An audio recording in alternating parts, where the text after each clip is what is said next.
today is your birthday. So Facebook is 10 years old, from a standing start to the population of India in a decade. 1.23 billion users, 750 million of them logging in every day. It wasn't the first social network, but it is by far the biggest. There has never been anything like this in the history of the world, in the history of communications. And I think if we're honest, we're really only just getting started as to what that really means for us all. I think that most people see that social networks are going to be a ubiquitous tool. It is an amazing success story, from student bedroom to boardroom billions. So, how did Facebook do it? For a start, they didn't try and roll it out too quickly. This had two effects. One was to give it a whiff of excitement. There was a buzz about Facebook. People couldn't wait to get their hands on it. It also allowed them to perfect it before it reached a mass market.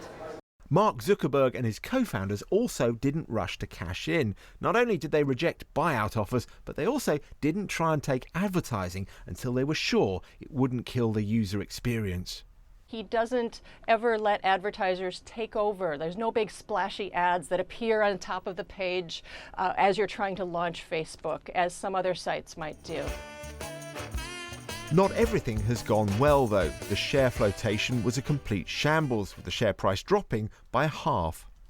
There was even a suggestion of a regulatory investigation had the offer been overhyped. Investors worried that Facebook, born into a desktop PC world, just didn't have a mobile strategy. Skip forward a few short months and, well, Facebook has turned opinion and its share price around. Mobile is more than half of Facebook's ad revenues at this point. They've figured out that advertising on Facebook can look the same no matter whether you're using it on a desktop or on a mobile device or on a tablet, and they make it super easy for advertisers to come in and just buy Facebook advertising and reach people no matter what kind of device they're using. But one thing that certainly has changed over the decade, many users are now more wary of sharing their data, more suspicious of what Facebook does with it. I think people are finally starting to understand that information is power.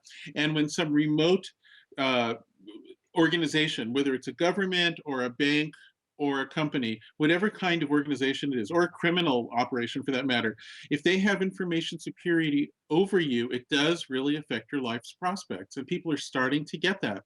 And I think it's about time.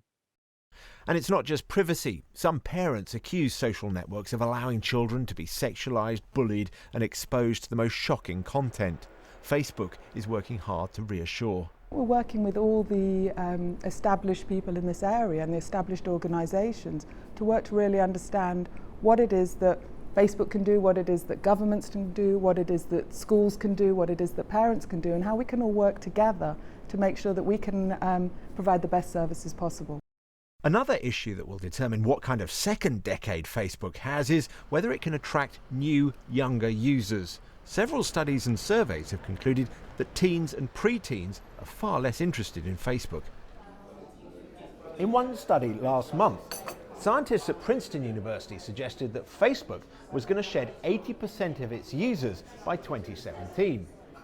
Data scientists at Facebook, though, countered, saying you could use the same methodology to prove that not only would Princeton University cease to exist, but the world would also run out of air.